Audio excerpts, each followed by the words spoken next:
Breadbox Media programming is brought to you by Jack Kane Ford. Find your next Ford Tough vehicle at caneford.com. Woodhill Community Center. Have a hand in the heart of the city. Support their mission with your donations at woodhillcommunitycenter.org. Toyota in Nicholasville Superstore. Online consultants are standing by right now to help you find your next Toyota. Visit toyotaonnicholasville.com. Lexus of Lexington, home of the best-selling Lexus IS.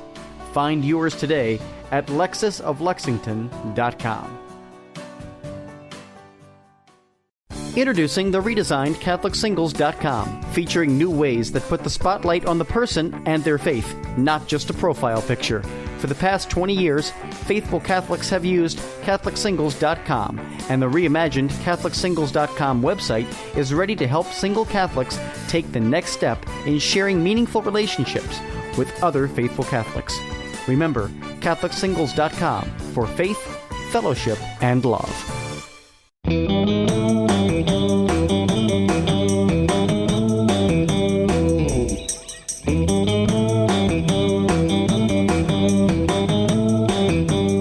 Well, hello, friends, and welcome to another episode of Lisa, Hendey, and Friends. I'm so happy to be back behind the microphone. This is going to be a brief introduction to this week's interview, which is with a good friend of mine and the filmmaker behind the recently remastered classic Romero, Father Tom Gibbons. Before we get into our interview with Father Tom, I thought it would be nice to set some context for this particular interview. Father Tom recently took the helm over at Paulus Productions, and one of the first acts that he'll be undertaking over there is the release of this classic movie, first released in the 1980s, Romero, which was a masterpiece from Paulus Productions back then and remains a masterpiece, but it's getting new life breathed into it because of the very real connection to the saint who's at the center of this particular film. Archbishop Oscar Romero lived in the 20th century and will be actually canonized by Pope Francis at St. Peter's on October 14th of 2018. So it is in that context that Paulus Productions goes back to looking at this great film that introduced the life of Archbishop Romero, and that shared his story with so much of the world, a story that now more than ever needs to be retold, not only in conjunction with the beautiful canonization that will be held, but also with current civil rights and struggles in terms of the treatment of the marginalized around the world. We have so much still to learn from this holy man about how you and I are each called in a special way to take up the gospel calling to care for those who are oppressed. So before we listen to my interview with Father Tom, which was conducted in the rectory over at St. Paul the Apostle Parish in Westwood, California, we're going to take a listen to the trailer for Romero. I'll say too that this is a little bit of an unusual trailer. It's somewhat dated, but actually I enjoyed watching it because it does set some great historical context for the film. So what you're hearing is older. This particular video on YouTube that I found was published in 2010, but the film again dates back to 1989. So here's a look at Romero. They were guaranteed safe passage. Who says? He did! I did! These people are all terrorists. We cannot tolerate that. This man gave me his word! Arrest him too! When actor Raul Julia donned the cassock of a priest to play the real-life Archbishop Oscar Romero, he knew it was an actor's dream. Romero was a man who went from quiet piety to firebrand, who spoke for those who could not speak for themselves, who fearlessly denounced his country's right-wing death squads. I implore you, I beg you, I order you, stop the repression! Until he was assassinated in March of 1980, Romero was El Salvador's champion of human rights. This is the real Oscar Romero saying Mass in the capital city of San Salvador just a week before he was gunned down. In the months that followed his appointment as Archbishop, his sermons had become a catalog of human rights abuses. Then his protests were stilled by assassination. He was shot through the heart. Even his funeral did not take place peacefully as fighting broke out and the country erupted in protest before he was buried.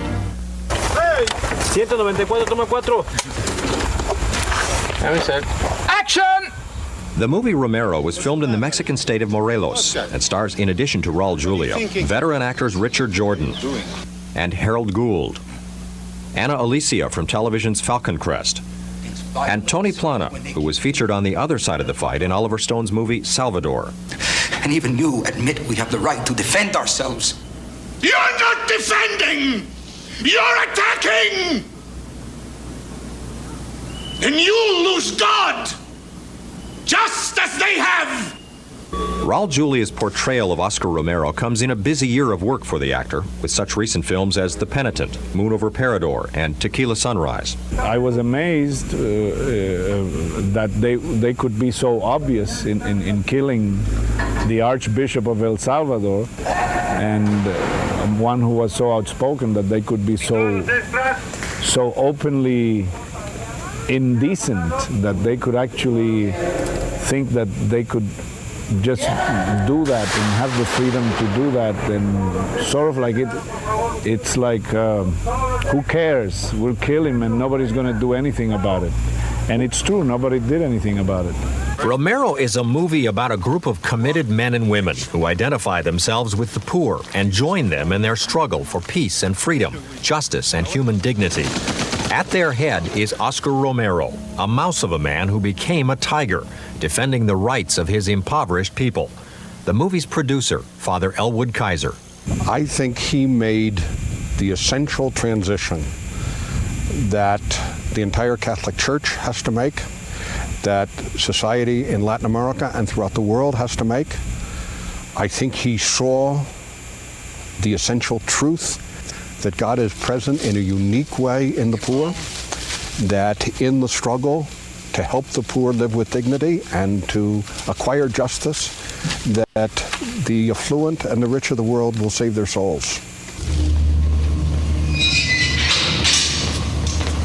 Romero, starring Raul Julia, the inspiring story of a prophet who not only saw the future, but made it happen. Stop! Stop in the name of God! Stop!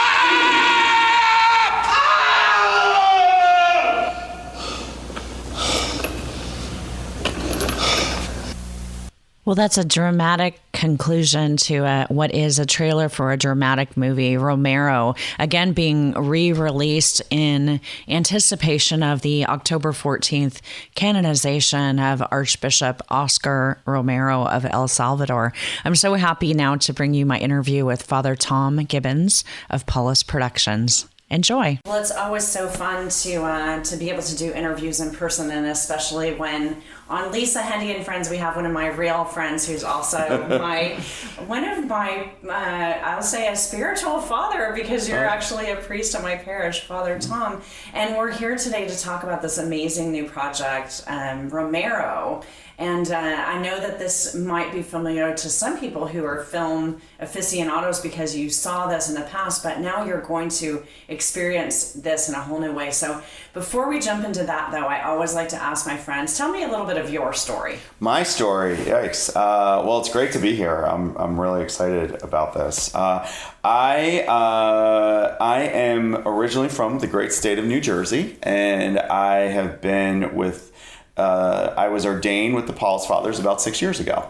So I have been in California for about 2 years working with Paulus Productions part-time and here at St. Paul the Apostle Church in Westwood. But I recently moved over full-time to Paulus Productions, and I've been dabbling in media ministry, I think probably even during my formation with the Paulus Fathers. And I worked on a film about Isaac Hecker, the founder of the Paulus Fathers, and I'm just really excited to be working on the restoration of really one of the biggest things the Paulist Fathers have ever done, and that's Romero. A lot of people know the Paulist for Busted Halo, Yep. but I'm just so curious about kind of like why you were called to a vocation with the Paulist as opposed to a diocesan vocation. I think there was I spent a lot of time. When people look at my resume, they see a lot of Jesuit. So I'm a graduate of Loyola College, Maryland, is now Loyola University, Maryland. I graduated there in 1994, and then I did a couple of years of Jesuit Volunteer Corps after that. And it was around that time that I started feeling God tapping me on the shoulder, telling me he had something else for me. And it was I kind of like to describe it as very Jonah-like story. So God says, go here. And I said, I'm going to go somewhere else. And I was scrappy. I put up a good, resistance, but it's like, the story in the Bible, you can wrestle with God, and God appreciates a good tussle, but God always wins, and that's good. That's amazing. But I just really fell in love with Jesuit spirituality and the Jesuits, and I always appreciated one of the just the openness of the Jesuits and the commitment to really thinking things through and keeping an open mind. And I just assumed, well, if I'm going to be a priest, I just assumed I was going to be a Jesuit, and that just seemed so natural to me. But even when I was thinking about the Jesuits, I was thinking, well, if I were to become a priest, even though I was still fighting that, but if I was to become a priest, what did I want to do? And I said, I'm really interested in American history and American spirituality and what does it mean to be an American. Mm-hmm. And I've always been interested in media, and I was a web developer at the time, and growing up, I always wanted to draw cartoons I drew cartoons and messed around with like films and all that kind of stuff. So I said, well, if I do become a priest, I do become a Jesuit, it'd be really neat to do something with media. And then in what I call my years in the desert, or my years in the whale, whichever you want to call it, I stumbled upon the Paulist Fathers at an event in Baltimore, where I was living at the time. And it was, I bumped into a priest who was a Paulist priest, and he started talking about the Paulist Fathers. And it turned out the Paulist Fathers are the first men's religious community founded in the United States, the first Catholic men's religious community founded in the United States. And the founder of the Paulist Fathers was actually someone who hung out with Ralph Waldo Emerson and Henry David Thoreau. And it was such an American story, that it was just, so many of our faith traditions, religious communities, they all come from Europe, which is great, and that's wonderful. But there was just something that really connected. It's like, oh no, I'm an American, and this is an American Catholic story, and I really appreciated that. Oh, and they also do web design, and I was a web designer, and they do Busted Halo, and they do Paulist Productions, and there was just something that just really clicked, and I think the real turning point is when I went to go visit the Paulist Fathers. I always kind of knew at the end of the day, after a long day in ministry, after a long day in the vineyard, I just wanted to kind of kick up my heels and just watch TV. And I just wanted to relax. And just all the Paulists I met were just really down to earth guys. And just someone I could have a beer with afterwards. And, there was just such a relaxed vibe, and I kind of have an intense side to my personality, and I said that side does not need extra feeding. And so when I said, well, if I do become a priest, even though I'd been talking with the Jesuits, and even the Jesuits said, when you talk about the Paulist Fathers, there's something that I hear in your voice that I don't hear when you talk about the Jesuits. So talk with, date the Paulists. Yeah. And, and I still have a very close relationship with the Jesuits. I actually did the 30-day Ignatian exercises before coming here to Los Angeles. Oh, awesome. Just because that was something that I'd always wanted to do. But it just really clicked. So even when I started official formation, I was still not completely sold on the whole priesthood thing, but it's like, if I'm going to be a priest, it was just obvious that I was going to be a Paulist. Well, I'm so blessed that I got to watch the Hacker documentary, and so I can see, because you were so responsible for that, it's almost like a song of love to, that tradition that comes out in that film. And now you find yourself full-time with Paulus Productions, which is a lofty ambition because this is a production company that's been well established here in LA. So that transition is relatively new for you. And then you get into this huge project that we're here to talk about today, which is the re-release of this beautiful new remastered edition of Romero. So tell us a little bit about why this film at this time and why the need to rebirth it for everyone. There's so many different layers to this. I think it was around, we know that the process of Romero's canonization has been underway for quite some time, but it was around March and April that the full process finally got the green light. So we got the new, March, I started seeing over the web, oh yeah, it's going to happen. We just don't know when.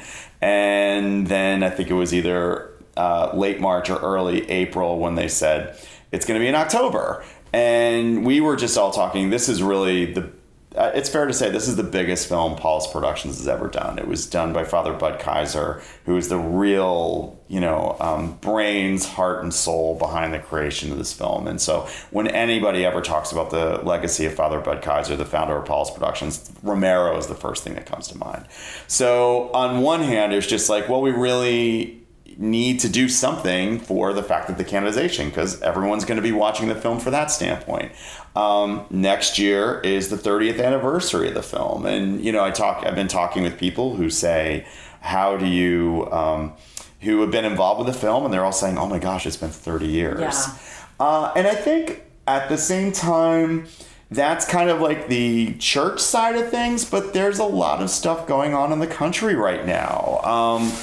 We're having a lot of immigration discussions. We're having a lot of discussions about Central Americans fleeing for their lives and how do we respond to them as Americans, and what is our Catholic faith calling us to in terms of how do we treat our brothers and sisters. And it's and it's a film that really speaks to that as well. And it's a film that speaks to I think one of the great things about the film is it really shows the struggle of Romero trying to live in both worlds. Like, he never necessarily turned away from his aristocratic backgrounds, and he always tried to do. He was always trying to be inclusive by everybody, but he was very put in a difficult position where he said, "But I have a real commitment to the poor, and this is to whom God calls us to. God calls us to the migrant. God calls us to the poor." And so I think it's a real challenge, in the fact that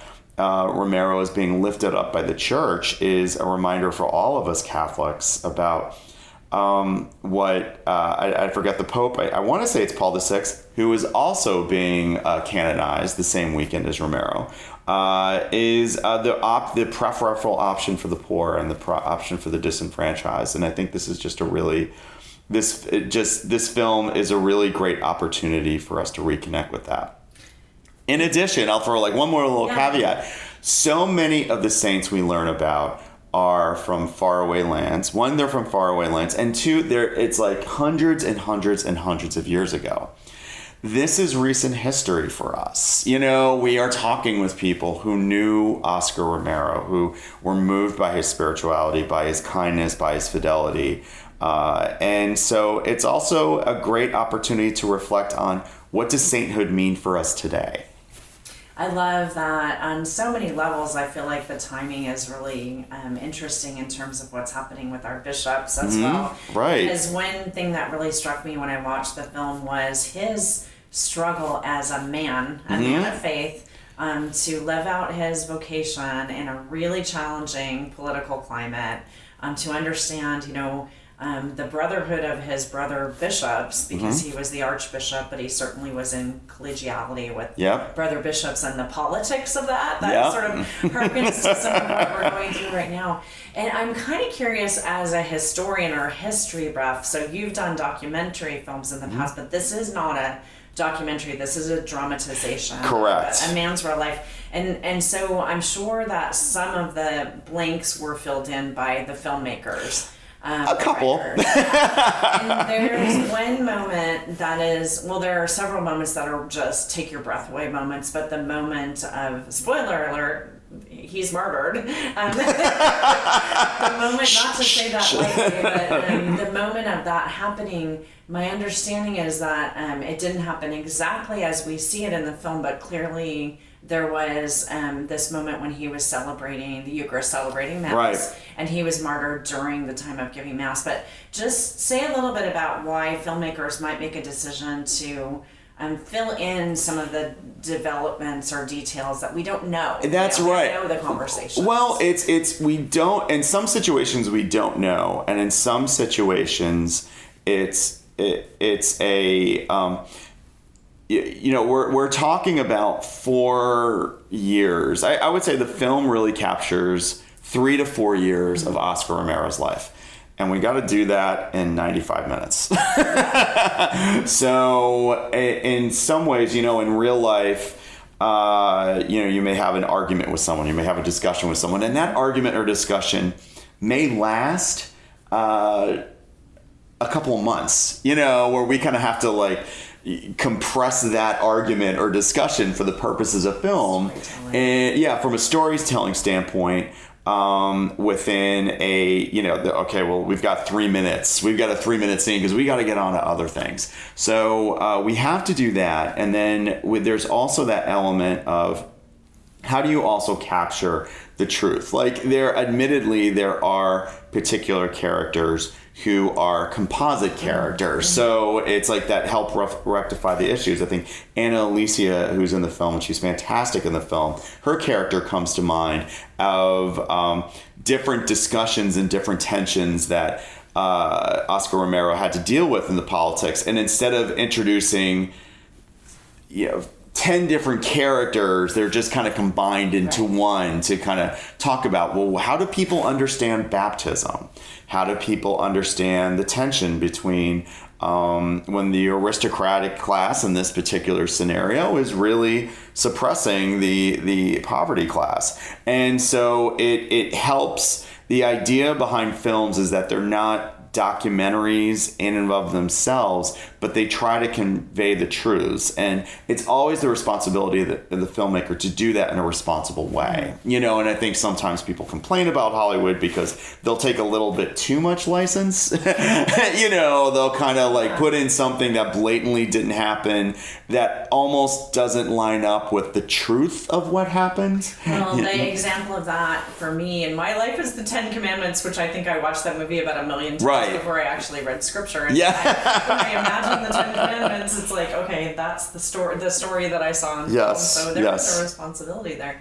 One thing that really struck me, I just love the fact that this was shot in Mexico. Yep. And the extras, there were so many very compelling men and women in this film who never say a word. And that there are a few very elderly women in the film who their faces paint such a portrait of the struggle that these people went through and the emotion. And do you know anything about what it was like to film this movie in Mexico and, how they accomplished what they did? Yeah, I read the biography of Father Bud Kaiser, and he talked about that. And it was funny because Father Kaiser did a television movie with Ted Danson and Ali Sheedy a couple of years before about the Ethiopian famine crisis. And they talked about shooting that film in Africa. And what he said in the book, he talks about, it's one of those things where anything that could go wrong on a film set did go wrong on the film set, up until including the editing and the arguments with the networks about what you can include and what you couldn't include. And the producer went off and, they were having problems. And so Father Bud said, if that shoot was a shoot of everything that could go wrong, Romero was the example of everything that could go right. It's they had paid all their dues, doing that film. And it's almost, all the people that we've talked to who have been involved with the film, from the producer, the writer, the actors and actresses, all said what a beautiful experience it was, and how many of them talk about the mass that Father Kaiser did on the first day of shooting to really put everyone in the frame that really they are doing the Lord's work. It's like, yes, they're on a movie set. Yes, they're, we're still kind of Hollywood and all that stuff. But really that there's a sense of mission, and how everyone really came together and bought into that. And Alicia talks about just her experience with the people and the connection she made with people on the set, and just like with the surrounding community, and how after 40 days of shooting, they really became this tight-knit family, that it really was a beautiful experience. I've heard more than a few people say that this was the most important film they'd ever done. That this was John Sacred Young, who was the writer of Romero, said, this was probably the most important film I've ever done. Raul Julia, there's a great story of Raul Julia where his agent, Father Bud, was great at paying people the least amount of money as possible. They're doing it for God, and Raul Julia's, who was he was a pretty big star at that point. He was not some random person. Raul Julia's agent was not crazy about Father Bud's policy, and so Raul Julia's agent didn't want him to do the film, because that means he wasn't going to get paid, and that means the agent wasn't going to get his cut. And the agent was also offering it up. He wasn't offering it up. No, the agent wasn't offering it up, exactly. And he was also worried about his career. But Raul Julia really wanted to do this film, and afterwards he just thanked Father Bud and thanked Larry Mortoff, who was one of the producers that helped make it happen. It's like, thank you for letting me do this film. I mean, it is a stunning portrayal. His work in this film, I read the Rotten Tomatoes reviews, which, there aren't many, but this is a film that's, 30 years old. Right. And it stands the test of time in terms of his portrayal. This is something that might be filmed differently were we to do it now, but I wouldn't change a thing about the way that he played that role. Exactly. And it's what I try to tell people, it's like, look, even if you're not Catholic, even if you're not faith, if you don't like social justice that much or whatever, if you like film, watch it just for Raul Julia's performance. And there's a lot of other great performances in there too, but just, everybody talked about just Raul Julia in that role. So even just from a film standpoint, it's really worth watch. I would say you have to see this. So let's talk a little bit about that, about how people are going to see this, because we're anticipating the canonization, which will happen on October 14th. If you're listening to this in the future, that's October 14th of 2018. Right. I just have to say that on the podcast. And so then this is going to have a few patterns of distribution. So what are those and how can people see it? Okay, so what we're doing right now is we're working with Vision Video, who has been working with us on the film for so many years, and we're so glad they're helping us out. And they're going to be selling it on DVD, but it is also going to be available for streaming on Amazon Prime, and you're also going to be able to purchase, if you don't happen to have Amazon Prime but you have an Amazon account, you can also purchase it online on Amazon Prime, or just through Amazon in general. And it is going to be October 9th, where we are in the process of restoring and remastering the film, so bringing out the colors, kind of eliminating the dust and scratches, and doing the whole thing that they do to Lawrence of Arabia and Gone with the Wind, and all the really classic films, to really make it as sharp as it can be for a modern audience. So on October 10th, I can say, Alexa, play Romero movie. You should be able to, yes. You should be able to, yes. We will have some very special features. We're going to have some extra interviews on the DVD. And the writer of Romero, John Sacred Young, is actually, he actually did a commentary for it. We just recorded that. So that's going to be worth getting the DVD for as well, just kind of to listen to his stories and all the different stories and all the different perspectives of what it was like to make the film. But also this is also a great opportunity, because this was Father Bud Kaiser's shining moment in many, many different ways. He passed away, I think it was in the year 2000. and the amount of love that so many people have for Father Kaiser, who really brought this story to life, really comes out in all the interviews that we do and even the commentary that John Sacred-Young does. It's a really special time for the Paulist Fathers, in addition to all the great opportunities to bring Romero back to life. That's incredible, and I understand that.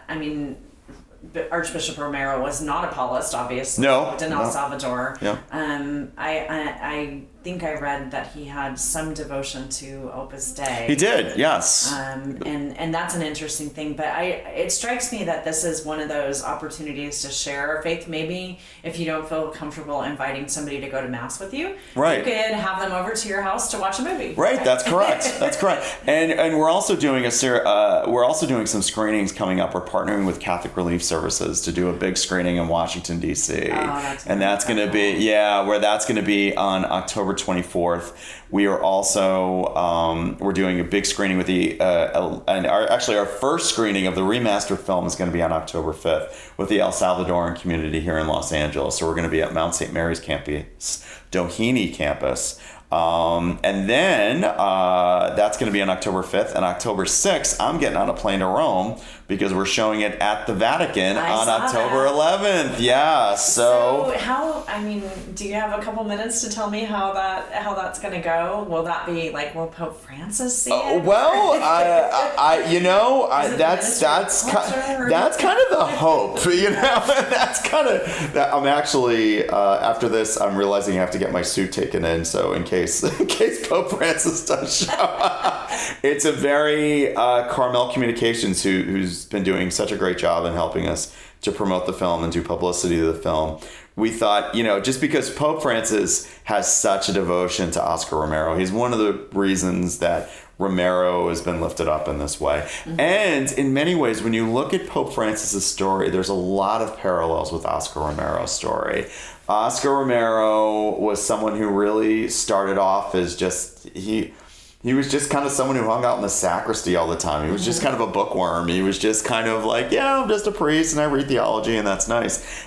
And I can't say that was necessarily Pope Francis, but there's a lot of great stories about Pope Francis when he was Jorge Bergoglio, really going through his own transformation process and having the poor really transform his spirituality and what it means to be a Christian, what it means to be a Catholic in ways that are very similar to Oscar Romero. So and they were somewhat contemporaries in terms of their age. Absolutely. Because I think I read that Romero would have been in his late 70s now, I think, if he had... Oh, really? I feel like... He might have been. Well, I believe he was born in the 1940s, so... No, I think... or was he canonized in the 1940s? No.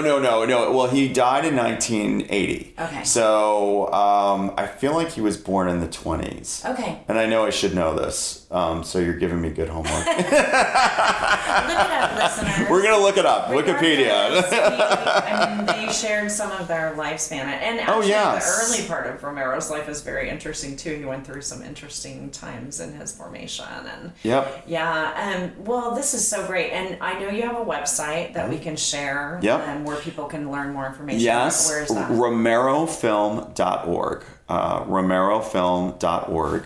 And it's got the listing of the different screenings. We're hoping to have more screenings. And we just are having these screenings coming up, but we're hoping to have more screenings in partnership with other communities throughout the country. So and then one of the other things we're very interested in is we know that a lot of churches will want to do screenings. So if people are interested in just doing church screenings and getting licenses and getting support materials, visit us at romerofilm.org so that we can help support that and help provide all the additional resources for that. When you go to Rome, are you going to get to stay for the canonization? I am going to get to stay for the canonization. Awesome. Yeah. So I'm flying out on the 6th and then flying back the very next day on the 15th. So that was actually just kind of like a recent development. So it was actually something that I wasn't expecting to have on my schedule. So that'll be fun. Yeah. Amazing. And I know while you're there, your synapses will be firing, and you've just been through this big education this summer. Yes, right. Training. Mm-hmm. So can you say what comes next for you personally after this is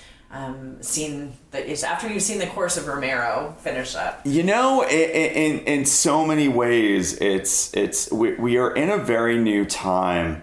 That's it's one of the things where when Father Bud Kaiser started Paulus Productions, he started Paulus Productions by St. Paul the Apostle Church. I'll just do a little history of Paulus Productions. Was basically the big Catholic community in Los Angeles in the 1960s. If you were part of the media, if you were in the entertainment community.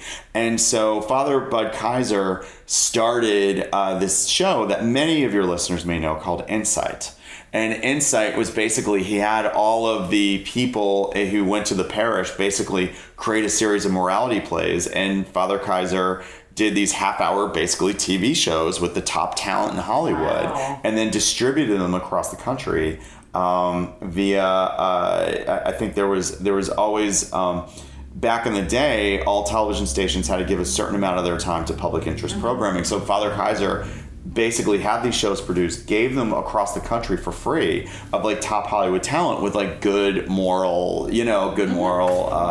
entertainment and good moral insights and insight, because that's the name of the show.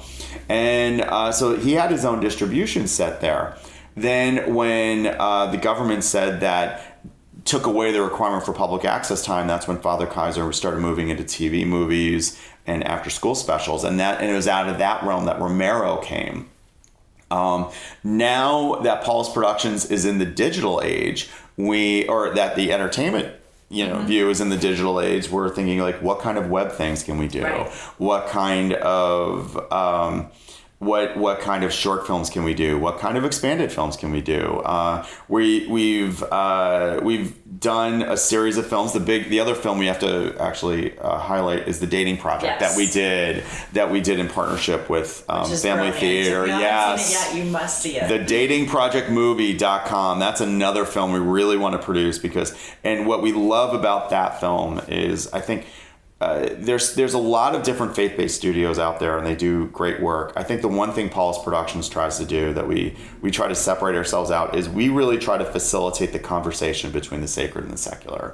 So we're trying to do something a little bit more than just, there's something to be said for needing to see the movie. Okay, your life's a mess, go to church, your life's better. And okay, there's a market for that. But I think so many people carry questions with this. So many people, we live in such a divided time that we're really interested in doing films and doing projects that really kind of break down walls and help facilitate that conversation where the sacred is listening to the secular and the secular is listening to the sacred. And I think The Dating Project and Romero are such great examples of that, because no one's beating anyone over the head. No one's, saying you're going to HE double hockey sticks if you do this or don't do that. But it really just kind of fosters a conversation that we can all grow together. In a quality fashion. In a quality fashion, yeah. Which is amazing. That was one thing Father Bud would always say. He would always say, God deserves the best. So so he wasn't someone who was just like, okay, let's just, throw something on YouTube. It was always like, he always got the best talent and the best people involved. So that's part of the legacy we're hoping. Goodness, that's amazing. Yeah. So romerofilm.org yep. For more information. And definitely, if you're listening to this, not only check this out, but also share it. One of the ways that we do good work like this is by galvanizing the efforts of people just like you, listener, that can, share this on your Facebook feed or drop a note on Instagram to just tell everybody to go out and see it. Right. To get a hold of it right in their homes. It's, I'd say, appropriate for high school age and up. Yes, that's right. There's definitely. I think I want to say it's PG-13. I know I should. Yeah. It's so many. I first saw it when I was a volunteer in El Paso, Texas. Yeah, when I was working with undocumented immigrants, which is like the prairie. So I think like most people have seen it. And the people who have seen it usually have seen it within some sort of church context. So that's, if I sound a little ignorant, I would say it's probably like a PG-13 film. Definitely I think high school it's appropriate. It's not a Quentin Tarantino movie. Yeah, I wouldn't put it on that level, but there's definitely some violence in it. I wouldn't say it's gratuitous, but it was a very troubling time. It was the truth of that story. Exactly. And in so many ways, a story that continues around the world. Right. Particularly in El Salvador today, it's still a struggling place. Great. Any kind of closing thoughts before we let you get on to more masterful filmmaking? No, it's just I think it's the more that we can create projects that really facilitate the conversation. It's just in this time we're just so divided, where we kind of get our news and we get our entertainment from particular silos, that the more we can all of us from within the church and within our society just really just try to look at something and let's everyone bring their own doubts, their own prejudices, their own perspectives, and let's just let's just have some civil conversation and try to learn from one another and be open to grow to the larger truths that God is trying to lead us all to. Amen to that. Well, again, romerofilm.org. The film is Romero from Paulus Productions. We'll have links in our show notes for you to get a hold of this and ways for you to share it with the important people in your life. So thank you so much for everything. Thank you so much. Especially for being my father. Oh, Well, again, thank you so much to my friend Father Tom Gibbons and all of the people at Paulus Productions and really the amazing talent behind this film, Romero, as we prayerfully anticipate the canonization of Archbishop Oscar Romero on October 14th. I can think of no finer way to kind of learn about this man, but also learn about the calling that each of us have to live out the gospel by checking out this film, Romero. As I discussed with Father Tom, I'd say that this is a film for young adults and up. High school students with some context setting could probably watch this, but there are scenes of violence in the film. And so it's going to be something that children who are sensitive shouldn't definitely not be watching. And if you're sensitive, maybe you shouldn't be watching it either. But again, there's nothing gratuitous in the film. The violence is what happened in our true historical context. And to be honest, some of what continues to happen around the world. So turning to matters a little bit more bright than martyrdom, I want to say thank you to you for taking time to listen to the podcast. It's going to be an interesting next couple of weeks as I bring on all kinds of different types of guests, but I'm always interested in hearing from you about what you'd like to hear here. So if you'd like to reach out to me with feedback, one of the best ways to do that is to go on over to iTunes and leave a review for the show. Certainly that's very helpful to help spread the word and to maybe inform people who haven't listened before some of what they'll find here on Lisa Hendey and Friends. Definitely you can reach out to me on social media at Lisa Hendey, LisaHendey. I love my friends on Facebook and Twitter and Instagram, so follow along with me in those places. Certainly, the show airs on Breadbox Media, and we thank them for hosting us. And you can also find full show notes for these episodes at my website at lisahendey.com. So that's it for this week. I wish you and yours all the best. I hope you're having an awesome week, an awesome autumn. And until next time, God bless, friends. Thank you for listening to Breadbox Media. Find more about us at breadboxmedia.com.